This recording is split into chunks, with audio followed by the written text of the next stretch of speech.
humano. Oi? Com certeza eu tenho. Seria os Zelotes?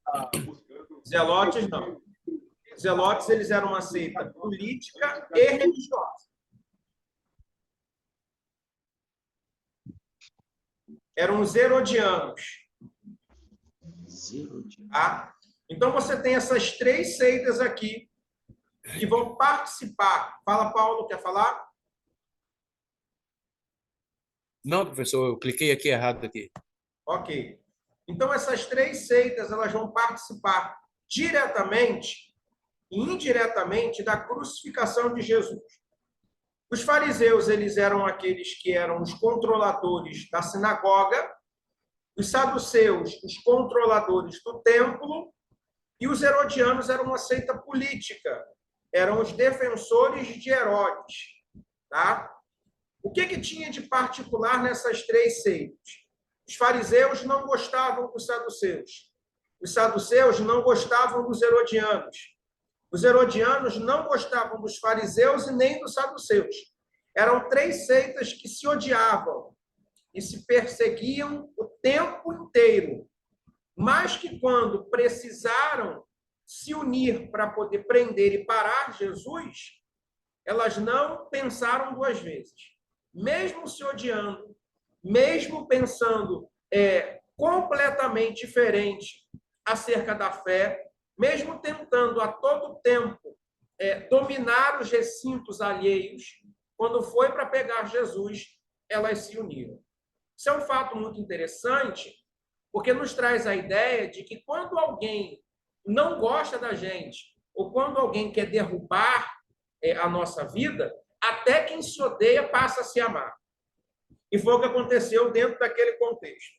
Tá? Essas três religiões aqui, essas três seitas, elas se uniram com o intuito de derrubar Jesus. Tá bom? Terceiro parágrafo. No período interbíblico, apareceram seitas político-religiosas, completamente estranhas ao Antigo Testamento. Algumas dessas seitas tiveram origem no tempo que os judeus passaram no exílio babilônico. Outras apareceram de acordo com as circunstâncias pelas quais os descendentes de Davi foram passando na conjuntura política, social e econômica dos dominadores. Por que essas seitas, já expliquei isso naquela oportunidade, mas nunca é demais relembrarmos o assunto, por que vão aparecendo essas seitas durante o período interbíblico, né? Devido à ausência de profecia. Então, quando existe a ausência da profecia, existem o surgimento de linhas imaginárias acerca da visão ou da fala de Deus. Poxa, Leandro, mas então quer dizer que existe a necessidade de se haver profetas para falar no nome de Deus, para que seitas não venham ser criadas e formadas? Sim, existe hoje, como existia no passado. No período interbíblico, essas seitas elas vão surgindo porque o povo ele abandona o que Deus já tinha dito, né? Como direcionamento e passa a criar meios dizendo ser no nome de Deus. Hoje em dia, por exemplo, se o Paulo se calar, se o Edmilson se calar, se o Jorge, a Elaine e o Casanova e eu, se nós nos calarmos mediante ao cenário em que nós estamos vivendo hoje, dentro dos meios religiosos que nós vivemos, as seitas elas vão tornar-se uma verdade absoluta dentro dos ambientes congregacionais. Poxa, mas vão me ver como um estranho, vão me ver como uma pessoa não grata, vão me ver como uma pessoa santarrona. Entenda uma coisa, você apontar o erro de uma interpretação bíblica é uma coisa. Você dizer ser perfeito é outra coisa completamente diferente. Tudo depende da forma que eu me porto, da forma que eu coloco as minhas palavras. Tá? Então, hoje, se nós nos calarmos, se silenciarmos a verdade, certamente, gente, certamente, você vai ver um aumento ainda maior de igrejas com bandeiras evangélicas, mas com conteúdos completamente hereges. Tem cara de igreja, tem bandeira de igreja, tem gente vestido como se fosse da igreja, tem canções que se cantam dentro da igreja, mas não se prega uma palavra que deve ser pregada pela igreja. Depois, não adianta reclamar, existe muita gente vivendo longe da palavra. Eu tenho uma parcela de culpa dentro desse processo. Porque em muitos momentos, quando deveria falar, não falei. E quando eu falei, falei de uma forma que não deveria falar.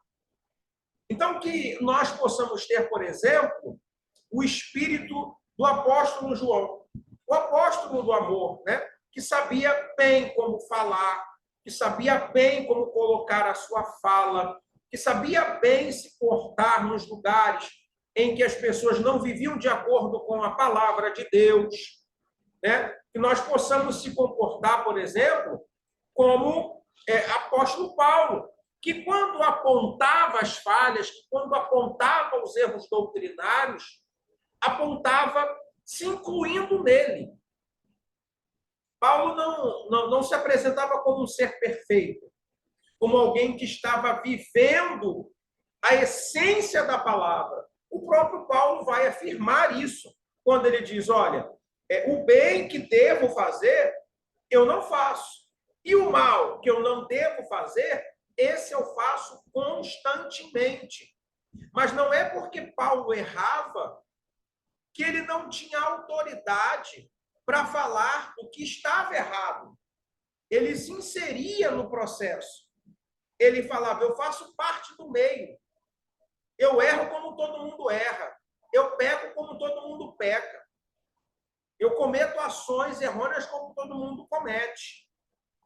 Então, se nós não nos unirmos como igreja e realizarmos uma autoavaliação do que estão sendo estabelecidos como doutrina dentro da congregação, pode ser que amanhã seus filhos, seus netos, seus bisnetos, caso Jesus não volte, que passem a viver um processo de seita achando que estão vivendo um processo de doutrina. De doutrina.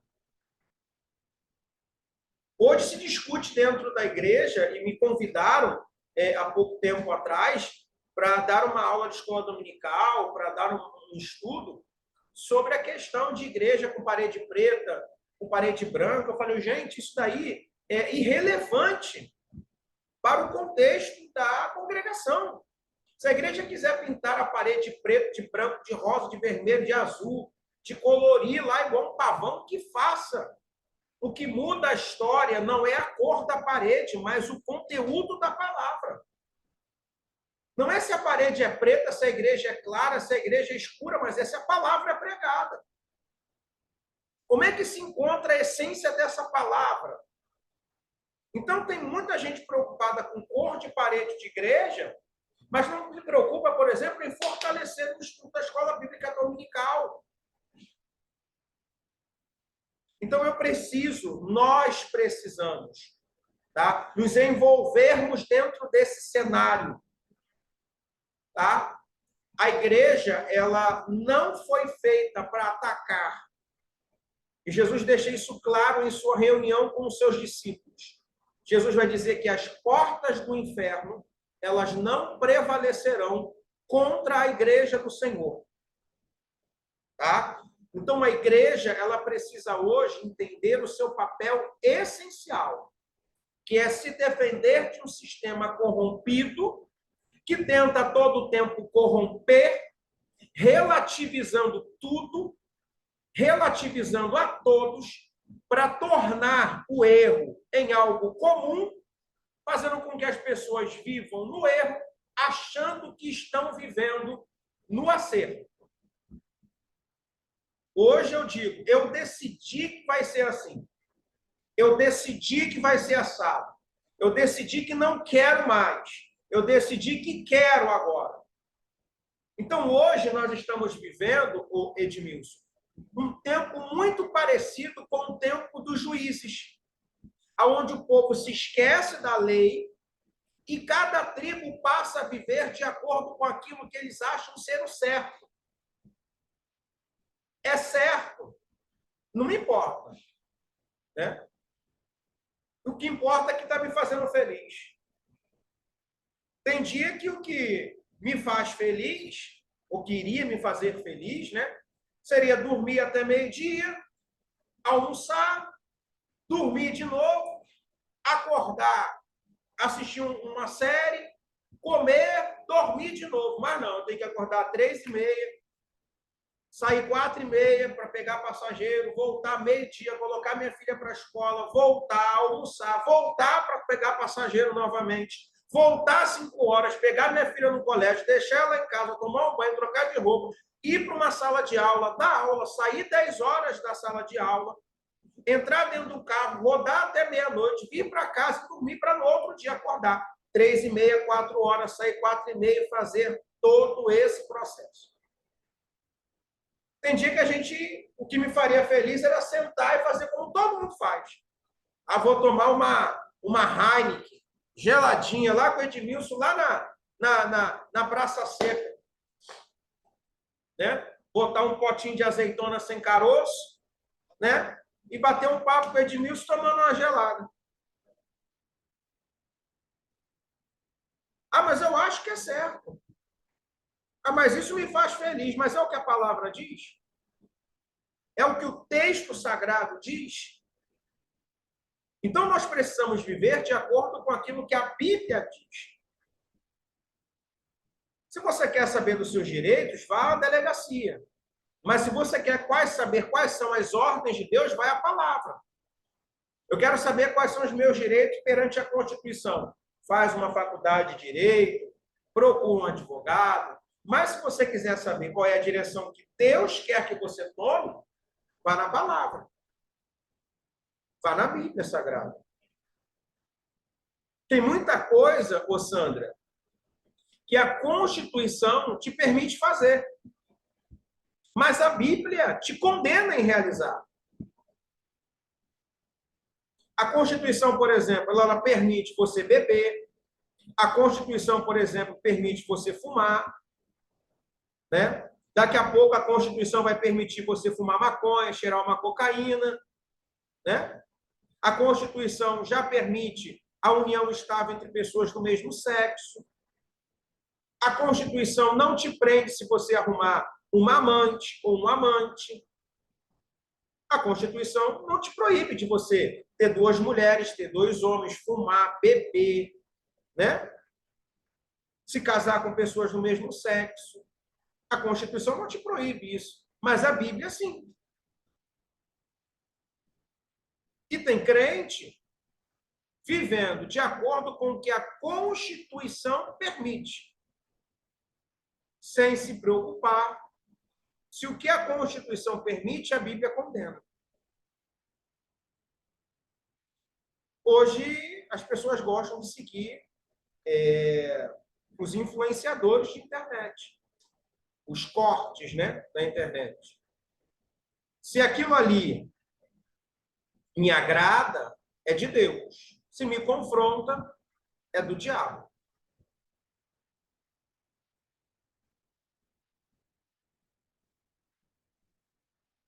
Exatamente, Sandra. Exatamente. Né? Olha, essa é a realidade em que o corpo de Cristo está inserido. Essa é a realidade.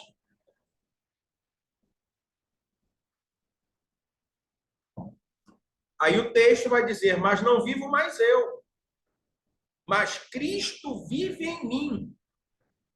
E Cristo é o quê? Cristo é a palavra. Ele vai dizer lá no Evangelho de João, no princípio ele era o verbo estava com Deus e o verbo era Deus. Ele é o verbo, ele é a palavra, ele é o logos. Então, se não vivo mais eu, mas Cristo vive em mim, eu não vivo mais de acordo com a minha vontade. Eu vivo de acordo com a vontade de Deus. E como é que eu sei qual é a vontade de Deus? É aquela que está inserida na palavra, que confronta, né? Não conforta, que nos coloca em situações de dor, de deserto. Você vai lá no Evangelho de Lucas, por exemplo, você vê Jesus com as suas próprias pernas indo ao Jordão, sim ou não? Sim, né? Mas você vê Jesus sendo conduzido pelo Espírito Santo ao deserto. Por que para ir para o Jordão, Jesus vai com as suas próprias pernas? Mas para ir para o deserto, ele não vai com as suas próprias pernas, mas é o Espírito de Deus que o conduz para lá. O que Jesus foi fazer no Jordão? Ser batizado por João Batista. O batismo de João Batista tinha a finalidade, de acordo com o texto sagrado, de arrependimento de pecados. Mas qual era o pecado que Jesus tinha? Nenhum. Então, por que Jesus está sendo batizado por alguém que batiza para arrependimento de pecados se ele não tem pecados? Para cumprir princípios. Então, Jesus vai ao Jordão com as suas próprias pernas para cumprir princípios. Ou seja, quando é para cumprir princípios, Deus não me leva.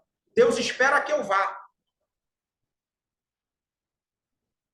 Depois que Jesus vai ao Jordão para cumprir princípios, o Espírito de Deus leva ele até o deserto para cumprir propósitos.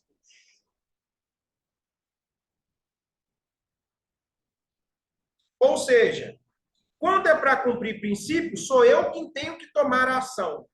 Agora, quando é para cumprir propósitos, é Deus que me coloca no lugar que eu preciso ficar para que os propósitos deles venham a ser estabelecidos. Então, se eu quero viver os propósitos, se eu quero estar no lugar do propósito de Deus, eu preciso tomar a iniciativa de me colocar no lugar para cumprir os princípios. Princípios, eu cumpro. Propósitos, Deus cumpre. É isso que diz a palavra.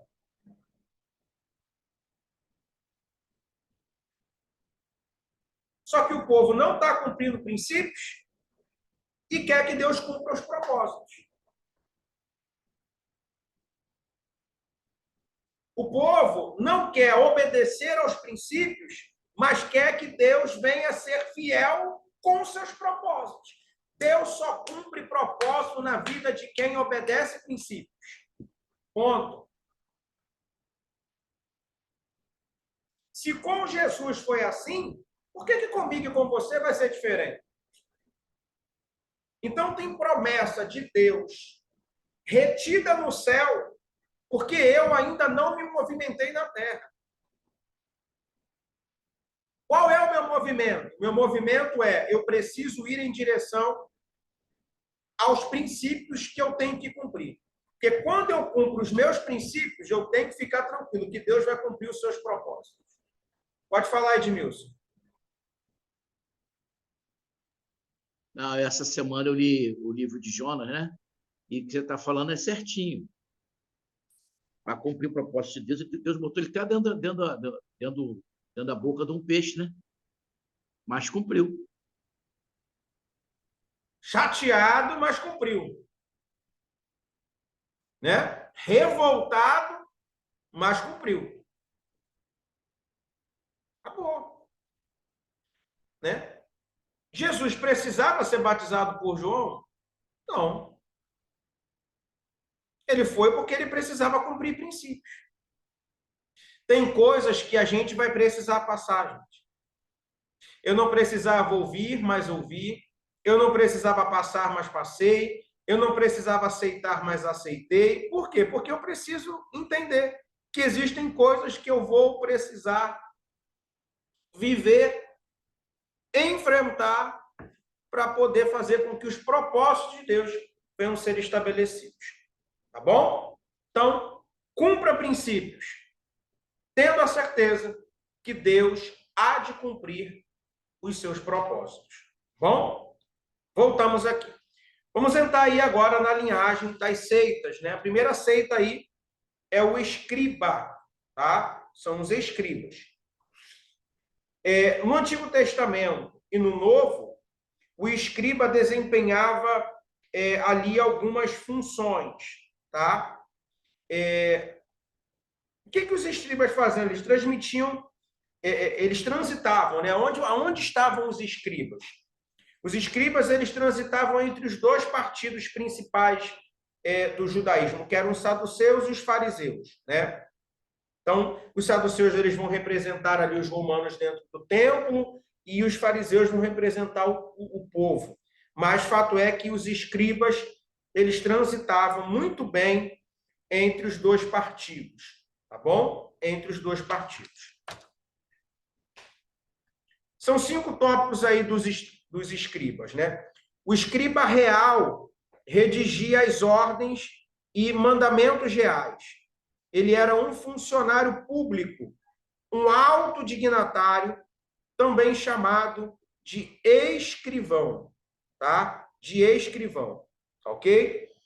Eles foram condenados, por exemplo, por Jesus em Mateus capítulo 23, por usarem da sua sabedoria para controlar o povo.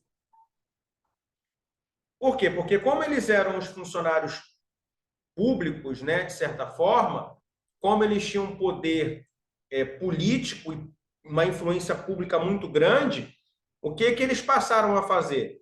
A usarem da sua sabedoria, da sua inteligência para poder controlar o povo. Até porque naquele período as pessoas elas não eram tão intelectualizadas como são nos dias de hoje, né?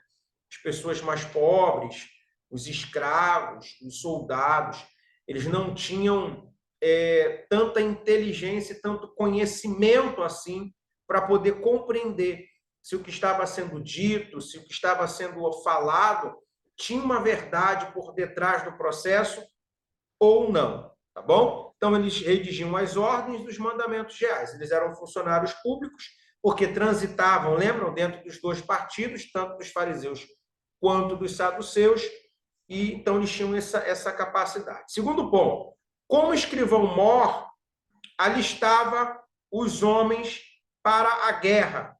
Então, eles eram os responsáveis ali pelo alistamento. Terceiro, eles eram organizadores de tropa para a guerra. Quarto, eles recebiam tributos para entregar aos reis, tá? Eles eram peritos no livro santo, que é a palavra de Deus, né? O escriba sagrado. Então, são essas 5 características. Só que, além dos 5 tópicos citados, eles também tinham aí, de certa forma, 2 funções, né? Eles foram responsáveis pela escrita da lei oral durante o período do exílio. Quem pode citar aqui um escriba que marcou o seu tempo e a sua história? O principal deles, quem foi o principal escriba aí?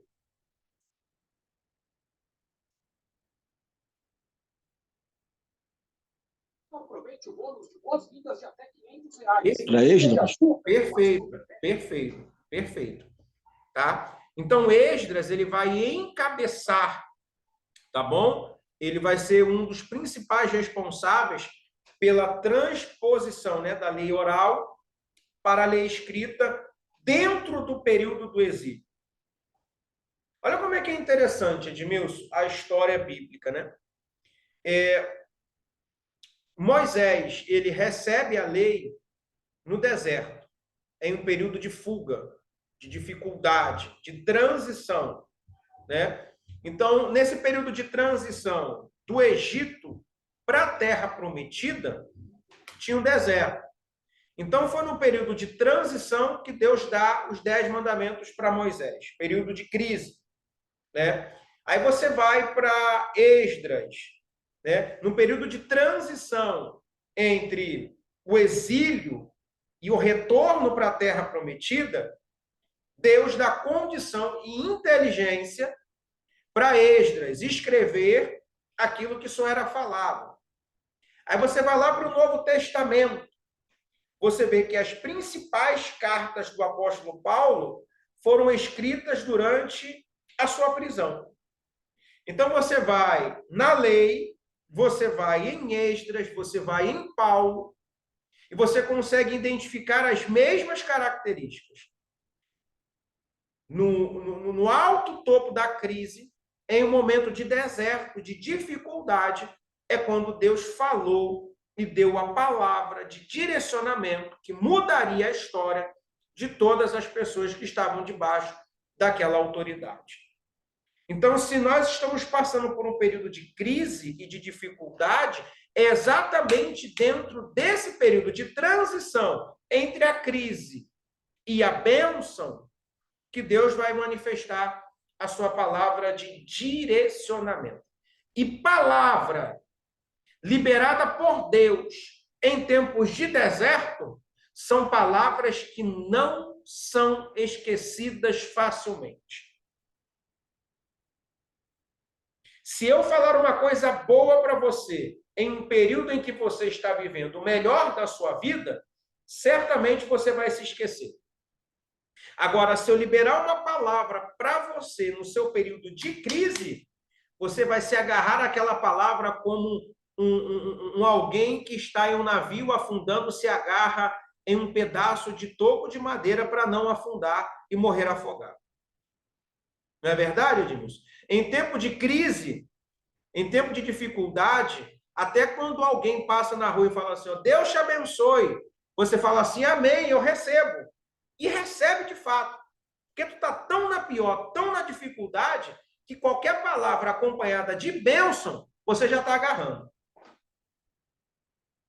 É por isso que Deus ele sempre marcou a história da humanidade nesse período de transição, de dificuldade para bênção. É quando Deus dá a palavra que se torna inesquecível. Eu tenho plena certeza que se eu perguntasse para vocês agora uma palavra que marcou a sua vida, né? Algo que Deus falou com você, né? Você certamente vai linkar e vai se lembrar dessa palavra e vai se lembrar do momento em que você estava quando Deus liberou aquela palavra. E existe a possibilidade, 99% de chance de eu acertar, de que a palavra que você vai se lembrar que Deus liberou foi um período de dificuldade, de crise terrível que você estava passando. Dificilmente você vai se lembrar de uma palavra que Deus falou quando estava tudo dando certo. Mas palavra que marca. São palavras liberadas quando você está passando por um processo de luta como de dificuldade. Amém? Sigamos. Os escribas que se ocupavam do ensino, eles eram chamados rabis ou rabinos. Os escribas eram estudiosos e mestres da lei oral e escrita e correspondiam ao que porventura hoje reunisse em si as funções de professor ou jurisconsultor. Jesus ensinava com autoridade e não como escribas do povo, de acordo com Mateus 7. Por isso, os escribas se opuseram a Jesus. Por que houve oposição a Jesus? Tá? A oposição veio, por quê? Porque os escribas, de acordo com o texto, né, de Mateus, né, abre aí Mateus capítulo 7, versículo 28 e 29.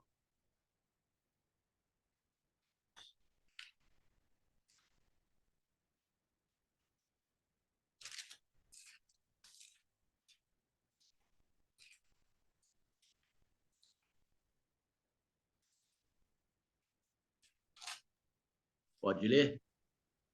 Pode ler, Edmilson. E aconteceu que, concluindo Jesus este discurso, a multidão se admirou da sua doutrina. Portanto, os ensinava com autoridade, e não como os escribas. Vamos lá.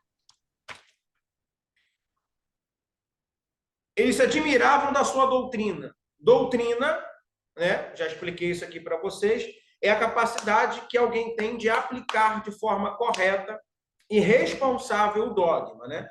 O que é o dogma? O dogma é a palavra de Deus.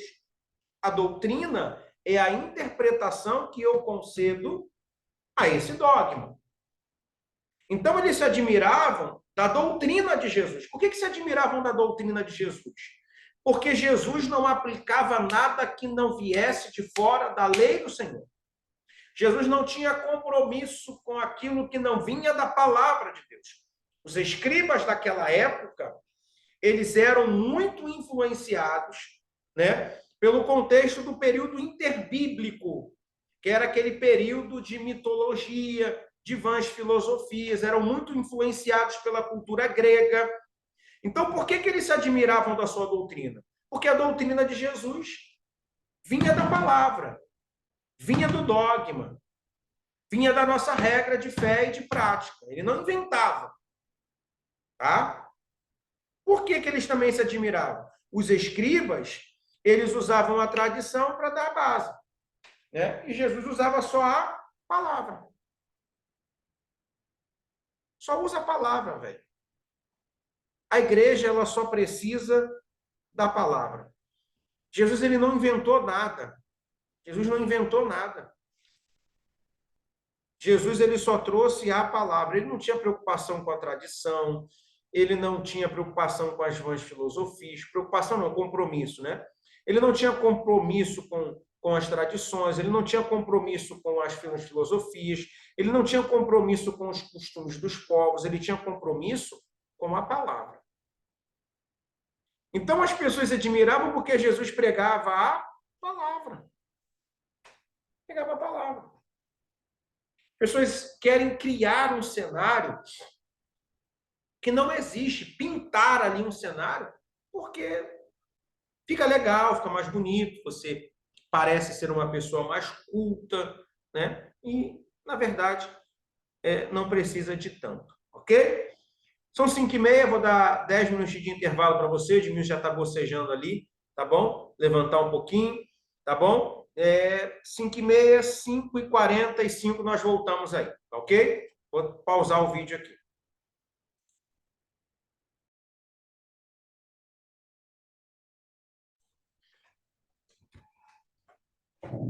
Vamos lá, pessoal. Retornamos aí.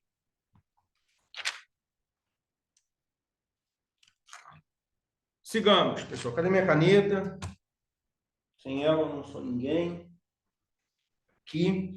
Vamos lá. Os fariseus. Tá?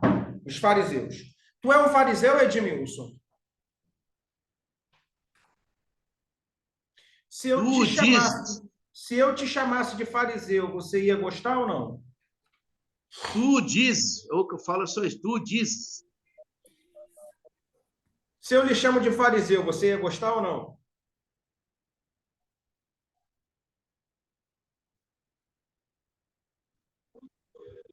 Fariseu ou não é importante estar adorando o Senhor Jesus. Eu sei, mas soa mal ou bem? Professor, Olha, alguém chamou aí. foi eu. Depende aí, no caso, da ponto de vista, né? Geralmente o fariseu ele é encarado como uma pessoa hipócrita, e até Jesus fala sobre isso, né? Mas a gente também não pode deixar de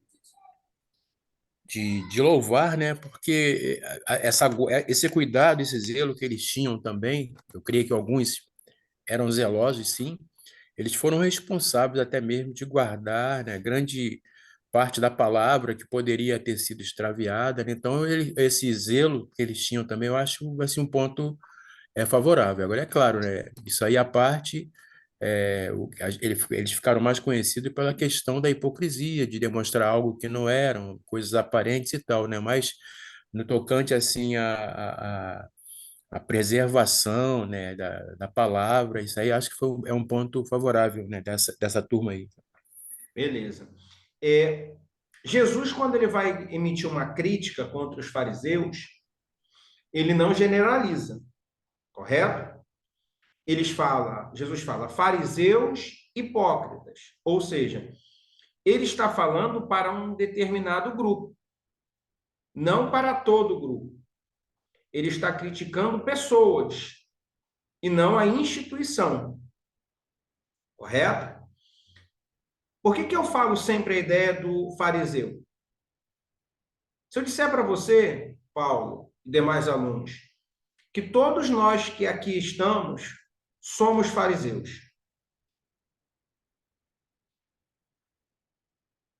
eu estaria falando algo errado ou não?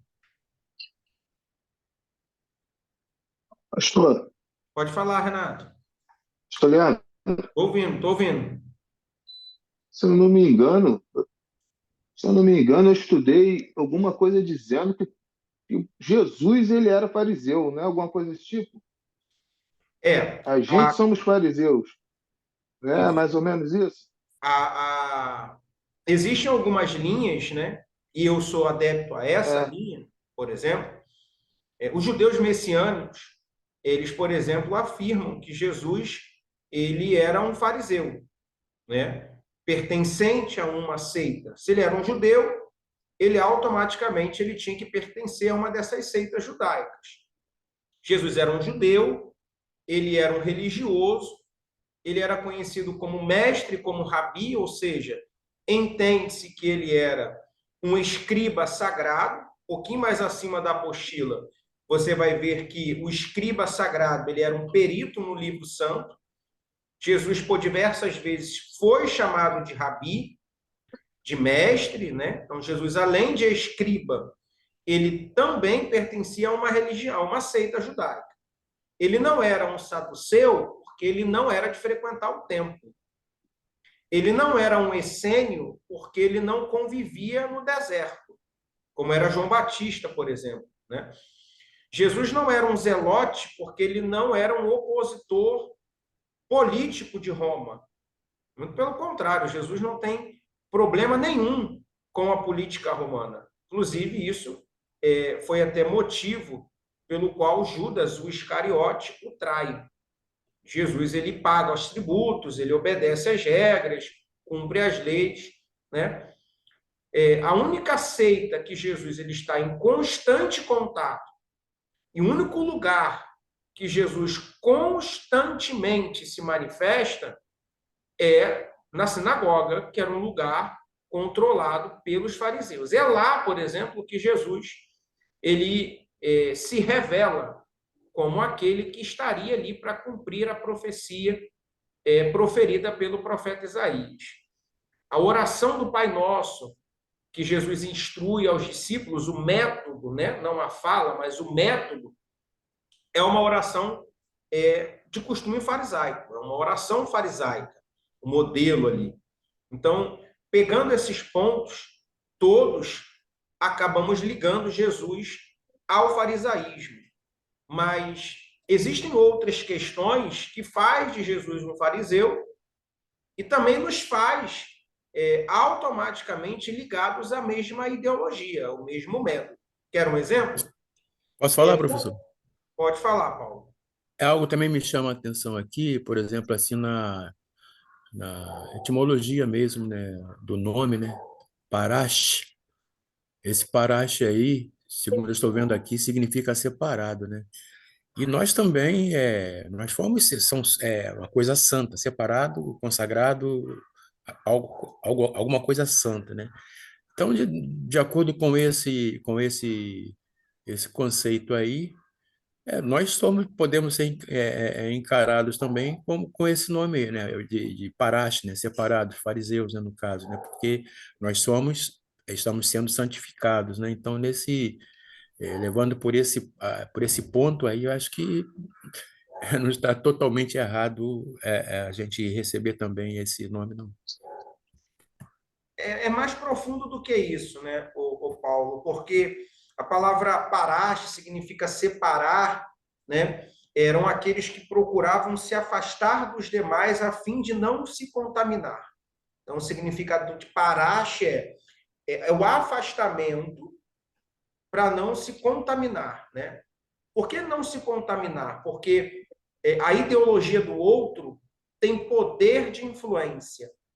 Então, os fariseus, os que não eram hipócritas, né? Eles tinham o hábito de se afastar de tudo aquilo que tinha poder de influência, ou de tudo aquilo que eles eram frágeis. Por exemplo, se eu vim de um mundo onde as minhas práticas eram de fumar, de beber e de usar algum tipo de droga. Então, eu entendo que aquele ambiente tem poder de influência sobre a minha vida. Como diz Lutero, o velho homem não está morto, ele apenas dorme, né? Ele diz que lançaram o velho homem na piscina, no mar, e mal sabiam que o mesmo sabia nadar. Então, o que o fariseu entende? Ele procura se separar. Se separar de quem? De quem vive contrário ao que ele prega? Não. De que vive contrário ao que ele vive? Não. Ele se separa de quem tem poder de influenciá-lo a fim dele tomar atitudes que não estão de acordo com a sua ideologia ou de acordo com a palavra de Deus. Nesse sentido, nós precisamos ter como exemplo. Afinal de contas, é o que o Salmo de número 1 diz, ou nos recomenda, né? Que eu não devo me assentar na roda dos escarnecedores, não me deter no caminho dos pecadores e nem aceitar conselhos dos ímpios. Antes, ter o meu prazer é meditar na lei do Senhor de dia, como também de noite. Então, esse paracha e esse se separar é se separar a fim de não se contaminar, né? Se separar de ambientes que têm o poder de me influenciar negativamente, que me levam a tomar atitudes que eu tomava antes de conhecer a Cristo, ou de estar ao lado de pessoas que podem facilmente me oferecer coisas ou situações que eu vou aceitar. Então, tudo aquilo que me influencia, tudo aquilo que me contamina, é tudo aquilo que eu preciso me distanciar. Mas a ideia do farisaísmo aqui, que eu atrelo, pode falar, Paulo? Não, é justamente diante que você está falando, aí só reforça mesmo o que eu tinha comentado, né? Essa Sim, questão da origem da palavra, né? Nesse contexto aí de quando nós nos santificamos, nos separamos das coisas do mundo, na verdade a gente está se separando, né? Está isso aí. acontecendo esse chamado parash aí, né? O significado do nome fariseu, eles eram os Hassidim, né? No hebraico, Hassidim, ou seja, aqueles que eram leais a Deus. Só que os fariseus eles tinham uma ideologia, um tripé teológico, se assim nós podemos dizer, né? Por exemplo, quantos aqui acreditam que os anjos são mensageiros de Deus? Eu creio, Amém. Quantos aqui acreditam que a Bíblia ela é a palavra de Deus? eu também. Amém. Ele também, né? Quantos aqui acreditam na ressurreição? Eu creio também. Parabéns, Paulo. Você é um fariseu. Todos nós somos uns fariseus. Porque a crença do farisaísmo era exatamente essa. Os anjos como mensageiros de Deus, a palavra, que na época era a lei, né? A lei do Senhor como a inerrante palavra de Deus, e a ideia da ressurreição. É exatamente sobre esse tripé teológico que Cristo monta a sua tese, a sua pregação, e exatamente sobre esse tripé teológico que a igreja ela perpetua a sua palavra. Então, nós somos os fariseus. Só que é o seguinte, a briga de Jesus não era contra a seita judaica, fariseus, não era contra a instituição, era contra pessoas que, de certa forma, estavam ali pregando algo que não viviam, inserindo-se no meio de pessoas que contaminavam eles, e eles contaminavam pessoas também, né? Com as suas ações, com as suas atitudes, com o seu mau testemunho, né? Então, tudo isso nós precisamos nos atentar, tá? Pegaram aí? Ok? Pode Pastor, ir para casa. repete aí para mim, por favor, esse tripé que o senhor falou aí. Isso. Era Os anjos como anjos como mensageiros? mensageiros de Deus, a Sim, palavra, a Bíblia, né? Na época era a lei, mas hoje a gente pode atrelar a Bíblia, né? A Bíblia como a palavra inerrante de Deus e a ressurreição. ok, obrigado. Nada. Então, todos nós somos fariseus. Palavra. Joséfo afirmou que eles deveriam ser considerados os intérpretes mais preciosos da lei. embora acreditassem na soberania de Deus, criam também que a escolha entre o certo e o errado dependia do livre-arbítrio humano, em que Deus cooperava com os homens. Outra situação que os fariseus defendiam, por exemplo, eles defendiam a soberania de Deus. O que é a soberania de Deus? Deus controla tudo. Deus é soberano sobre tudo. Se Deus é soberano, se Deus controla, Deus permite e Deus autoriza. Temos ali, né, a vontade permissiva de Deus, é aquela que Deus permite que aconteça, né? E a vontade soberana de Deus. Tá? O que é a vontade soberana? A vontade soberana é a palavra. O que está escrito na palavra vai se cumprir. Não importa o que o homem faça ou desfaça, o que está escrito vai se cumprir. É a palavra, é a vontade soberana de Deus. Tá? O que ele falou vai se cumprir. O que é a vontade permissiva? Tem momentos que Deus permite que algumas coisas aconteçam nas nossas vidas, a fim de fazer com que nós venhamos a ser punidos ou a fim de que nós possamos amadurecer na fé. Então, é vontade permissiva. Ou também, né, eu vi um vídeo, uma palestra, na verdade, do Cortella, e ele é muito feliz na fala dele quando ele diz que Deus é bom a todo tempo e justo a todo momento. Então, não tem ninguém que venha a ser melhor do que Deus e mais justo do que Deus. Por que Cortella vai dizer que Deus é bom? Porque Deus permite que nós venhamos a plantar o que quisermos. Então, Deus é bom porque ele permite que nós venhamos a usar a terra para plantar, né? Por que ele é justo? Porque ele nos concede a oportunidade de colher exatamente aquilo que nós plantamos. Isso é vontade permissiva de Deus. Ele é bom porque te permite o plantio e ele é justo, que permite que você colha exatamente aquilo que você plantou. E tem horas que nós vamos colher aquilo que nós plantamos. Não tem como o Edmilson plantar morango e colher limão. Deus é bom, porque vai permitir que o Edmilson plante. Só que Deus também é justo. Se ele plantou morango, colherá morango. Se plantou limão, colherá limão. Não tem como ele plantar limão e querer colher morango. Outra coisa é muito intrínseca nos fariseus é a ideia do livre-arbítrio, né? Onde eles pregam que o homem não tem um controle, mas ele tem o poder de tomar decisões. Então, o que é o livre-arbítrio para o fariseu? Ele entende que eu não sou dono de nada, eu não tenho controle de todas as coisas, mas eu tenho uma permissão de tomar as minhas decisões. Eu tenho uma autorização de Deus de decidir o que vou fazer da minha vida. Entende? Ponto. O que é o livre-arbítrio? Eu tenho o poder de, por exemplo, não obedecer o que Deus mandou, que deveria ser feito na palavra de Deus. Isso é o livre-arbítrio. Eu tenho o poder, Edmilson, de mudar o que Deus escreveu? Não. Mas eu tenho uma autorização de desobedecer ao que ele deixou escrito? Tem. Isso é o livre-arbítrio. Tá?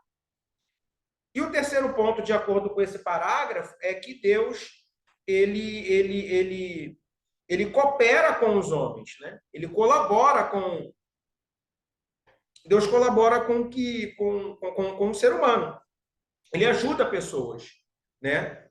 Ele pode não fazer por você, mas ele ajuda você a fazer, te dando capacitação. Vamos lá, página de número 23 agora.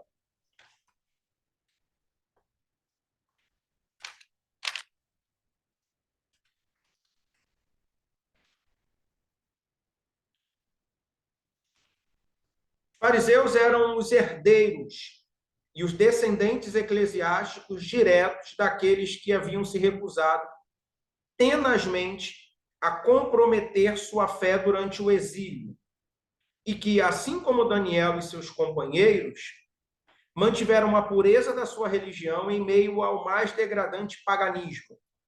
Seus hábitos de resistência às correntes religiosas que os cercavam tornavam-nos propensos a serem agressivos e intolerantes frente às opiniões dos outros, né? Por que eles eram assim? Por que os fariseus se tornaram assim? Por conta do cenário que eles vieram, né? Por conta da situação que eles passaram no passado. Então, o que eles sofreram no passado fez com que eles endurecessem o coração. Só que é o seguinte, o fato dos fariseus estarem certos não davam a ele o direito de ofender quem estava errado.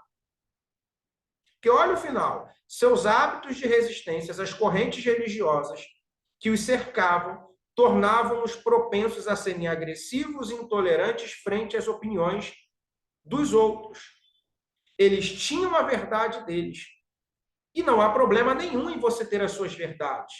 Não há problema nenhum em você ter as suas razões. O problema, volto a afirmar o que comecei no início da aula, é quando você, tendo as suas verdades, você se acha no direito de ofender a verdade do outro. Até o fato de você estar certo não te dá o direito de ofender quem está errado. A única pessoa que os únicos, na verdade, né, que são afligidos por Jesus por conta das suas práticas, são os cobradores lá do templo, que tornaram o templo em um covil de ladrões, né, e os fariseus, hipócritas, que Jesus chama de raça de víboras, de hipócritas, né? Mas Jesus ele não faz isso com o Zaqueu, ele não faz isso com a prostituta, ele não faz isso com a mulher samaritana, ele não faz isso com o pecador. O fato dele estar certo não faz com que ele tenha o direito de ofender quem está errado. Hoje tem muita gente que procura viver o certo com o simples prazer, Sandra, de querer ofender quem vive de modo errado. Se eu ofendo quem está errado, de forma alguma eu vou fazer com que ele viva da maneira certa. Jesus nos ensinou isso, que a perseguição não se vence com perseguição. A ofensa não se vence com ofensa. Jesus nos ensina a vencer essas questões com atitudes opostas, diferentes. Se lhe ofendem, você abençoa. Se lhe perseguem, você ora. Porque somente o amor pode e tem o poder de desconstruir o ódio. Tá? O núcleo dos fariseus deve ter se desenvolvido a partir dos racidianos, né? Que eram aqueles que ensinavam as leis, tá? Pertencendo à classe média do judaísmo e dispersados através de Jerusalém e das cidades da Judéia. Os fariseus se tornaram a espinha dorsal da vida nacional judaica. Eles se opunham à aristocracia dos sacerdotes, que mais tarde interessada no oportunismo econômico e político do que no fervor religioso. Existiam dois grupos de fariseus, pessoal, naquela época, tá? Existia aquele grupo dos fariseus que eram favoráveis aos saduceus, tá? E existiam aqueles grupos que se opunham aos saduceus. Isso em qualquer lugar, tá? Quem eram os saduceus na época? O finalzinho do parágrafo vai dizer que os fariseus, eles se opunham à aristocracia dos sacerdotes. A classe sacerdotal eram provenientes da seita dos saduceus, que automaticamente controlavam o templo, e só controlavam o templo porque tinham pacto com a política romana, ou seja, eles eram vendidos. E o próprio parágrafo vai dizer que eles mais estavam interessados no oportunismo econômico e político, ou seja, naquilo que o poder e o dinheiro poderiam oferecer a eles. Então, qual era a situação dos sacerdotes aqui, dos saduceus aqui? Uma grande oportunidade, qual? De exercer o meu título com fervor religioso, de abençoar vidas, de pagar preço, de pregar a palavra, não. A oportunidade para esse grupo aqui era só pelo lado econômico, ou seja, dinheiro, e político, influência. Então, eles tinham dinheiro e tinham influência. Com a influência, eles não precisavam gastar o seu dinheiro. E dentro desse processo, existiam fariseus que eram favoráveis aos saduceus. E por que eram favoráveis? Poxa, dinheiro, poder de influência, título, aquela matriculazinha fantasma na prefeitura. Afinal de contas, as eleições estão chegando aí, né? Essa semana eu fiquei espantado com um grupo político aqui do município onde eu moro, de um grupo que estavam aí batendo na base política, né, no governo, diversos vídeos criticando o governo, criticando a situação, passaram anos e anos criticando a situação política e, do nada, agora estão levantando a bandeira do governo, elogiando e fecharam apoio, e estão juntos agora. E isso me constrange, porque é gente que está na igreja, que prega, que tem poder de influência. Então, assim, é gente que é favorável a esse oportunismo econômico, a esse oportunismo político. Não importa o que o outro faça. O que importa mesmo é que o outro vai me dar. Fala, Paulo. É só uma dúvida, professor. Por exemplo, você falou que os fariseus estavam divididos em dois grupos, né? No caso, seriam aquelas duas escolas, né? Hillel e Shammai? Não. Essa É questão outra coisa. aqui, os dois grupos eram os grupos que eram favoráveis aos saduceus e os que se opunham.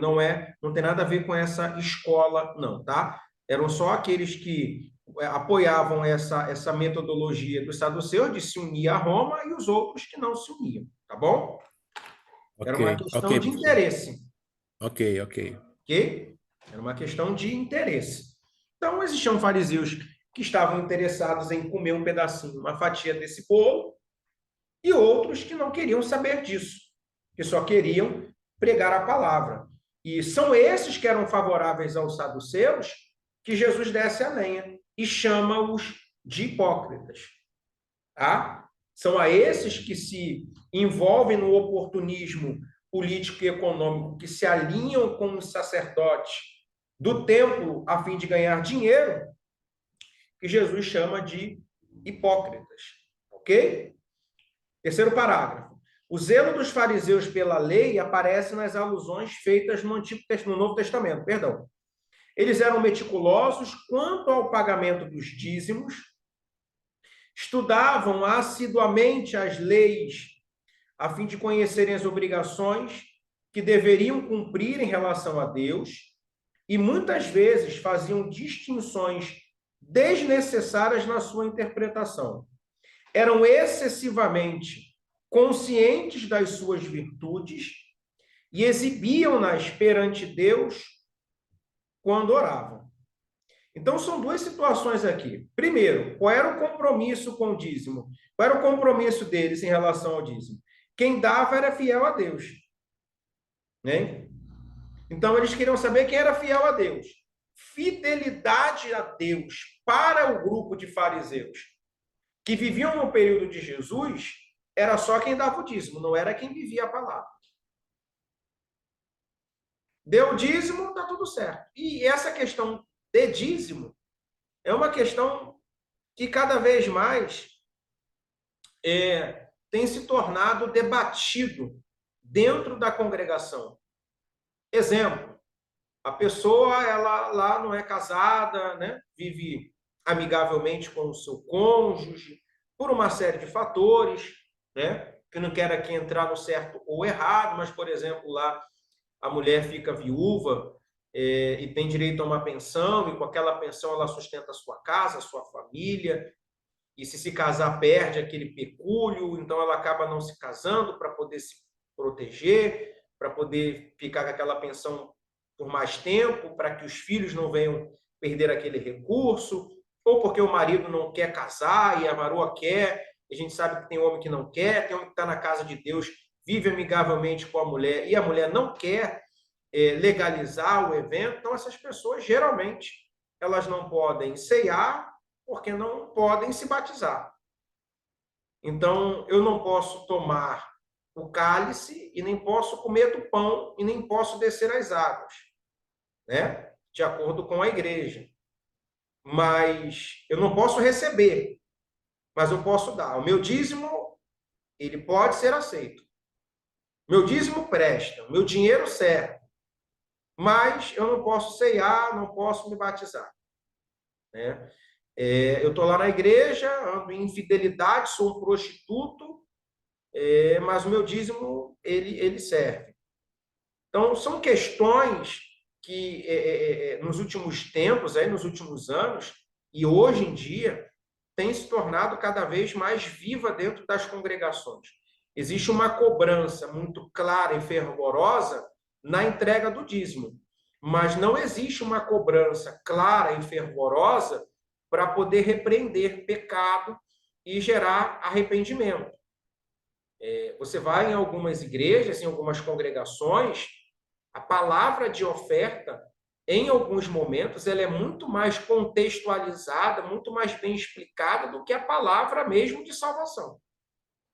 Inclusive, em alguns cultos, a palavra de oferta é para te arrancar dinheiro. E a palavra do preletor da noite é para fazer com que você tenha condições de ganhar dinheiro. Então, como é que a igreja, na sua grande maioria das vezes, funciona? Eu prego para fazer o Renato rico, porque fazendo o Renato rico, a igreja se torna rica. E quanto mais eu alimento o Renato de uma capacidade de correr atrás de recursos financeiros, ele vai ganhar mais. Ganhando mais, eu retiro mais dele. Então, tudo é envolto à questão de dinheiro. Então, quem é fiel a Deus para os fariseus? Quem dava o dízimo. Tá? E o que eles eram no tempo de Jesus? Exibidos, de acordo com o parágrafo. Gostavam de mostrar o que faziam, gostavam de se apresentar como os melhores pregadores, os melhores oradores, né? Os melhores executadores de ações, entende? Então, qual era o galardão dos fariseus? Eram os elogios de quem era de fora. Aquele famoso tapinha nas costas. Entende? Então, eles eram exibidos. E o compromisso deles era só com o dinheiro.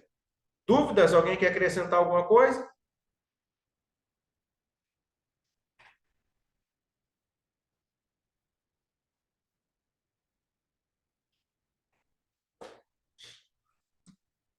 Sim, não? Eu. Pode falar. Eu. Pode falar. Flamengo 2-0 no Nova Iguaçu. É mesmo, é? Gol de quem? Gol de Pedro. Outro? 2 gols de Pedro.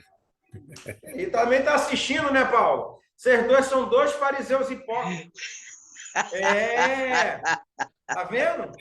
Não, foi só de relance, professor. Foi na hora do intervalo. Na hora do... Aí, Edmilson, na hora do intervalo. Pô, Deixa ele, deixa ele. Assistindo aula, ele está com um olho no gato, outro olho no peixe. Vamos lá. Com seus ideais excediam sua performance, Jesus classificou-os de hipócrita e condutores de cegos. Por que os fariseus eles eram condutores de cegos? Porque quem fazia o povo cego era eles mesmos.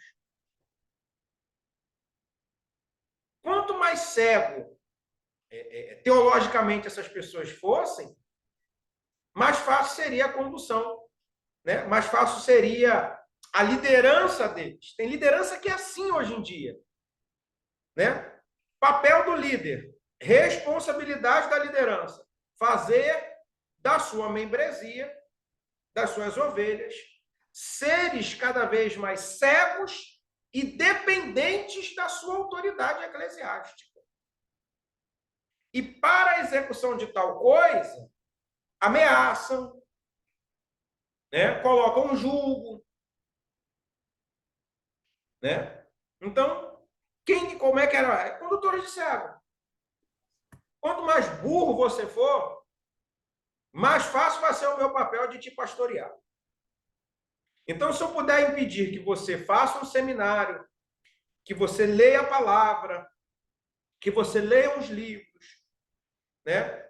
Quanto mais eu puder fazer para poder te limitar a ter um conhecimento externo da palavra, mais fácil vai ser a minha liderança. Por quê? Porque a minha escola bíblica dominical, ela vai ser aplicada de acordo com a minha linha de raciocínio. Então, na escola bíblica dominical, eu não coloco óculos em vocês. Entende? Eu dou o grau, ou melhor, eu te dou o óculos, mas de acordo com o grau que eu acho será o adequado para você. Então, a Sandra, ela quer fazer um seminário, a liderança dela não deixa. Ela quer fazer um curso, a liderança dela não permite. Ela quer comprar um livro, estudar a palavra, a liderança dela não permite. Tem liderança que impede, inclusive, você de visitar outras congregações. Entende? Outras congregações.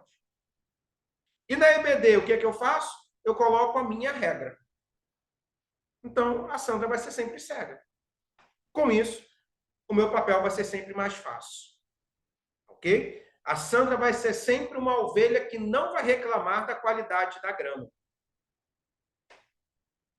Porque se ela não conhece o que é grama, o que é capim bom, qualquer capim para ela serve. Quando você não sabe o que é bom, tudo que é ruim para você presta. Então, eu vou controlar a Sandra, vou limitar o acesso dela ao conhecimento e vou ofertar para ela somente aquilo que eu acho que ela deve receber. Porque se ela me questionar, ela é rebelde. Vai para o banco, vai para o quinto dos infernos, que é rebelde. Rebeldia hoje em dia dentro de igreja é você questionar se aquilo que está sendo ensinado tem base bíblica ou não. Olha como é que é estranho o processo, né?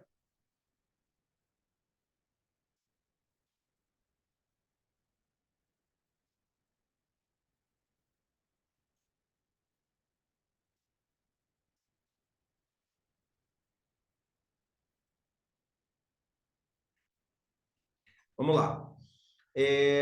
Entretanto, ele reconheceu sua lealdade à lei e concordou com o conceito reinante de que eles estavam assentados na cadeira de Moisés como sucessores do grande legislador. Jesus criticava a prática dos fariseus e não seus ensinamentos básicos. Ele estava teologicamente mais de acordo com os fariseus do que com qualquer outra seita religiosa do judaísmo, como nós já tratamos aqui, né? Nicodemos, em João 3:1, e Paulo, em Atos 23, eram ambos fariseus por nascimento e também por treinamento, tá? Falavam que era certo, mas eles faziam o que era completamente errado. Tá bom, pessoal? Ok? Vou deixar os saduceus e os herodianos e os zelotes para o nosso próximo encontro, tá bom? Ok. Professor, Oi, Ok. Paulo, pode falar. é só observação, né? Observação não, você ficou de mandar o link para eu poder estar Eu assistindo. já vou passar essa aula já para Aham. a plataforma, né? Vou esperar ela Aham. carregar, vou colocá-la lá na plataforma e aí já compartilho, já atualizo a plataforma ali no grupo já, tá bom? Que aí você Tá já ok, pega professor. com Tá ok. essa daqui já inserida, tá bom, Paulo? Aham. Tá ok, professor. Obrigado, hein? Nada. Pessoal, que Deus abençoe, tá? Boa Páscoa para vocês. Deus possa abençoar ricamente aí a sua família, que vocês possam ter um domingo de Páscoa abençoado, tá bom? No nome de Jesus, ok? Fiquem com Deus. Paz do Senhor. Paz, Paz, professor. pastor. Paz, turma. Um abraço a Paz, todos aí. paz.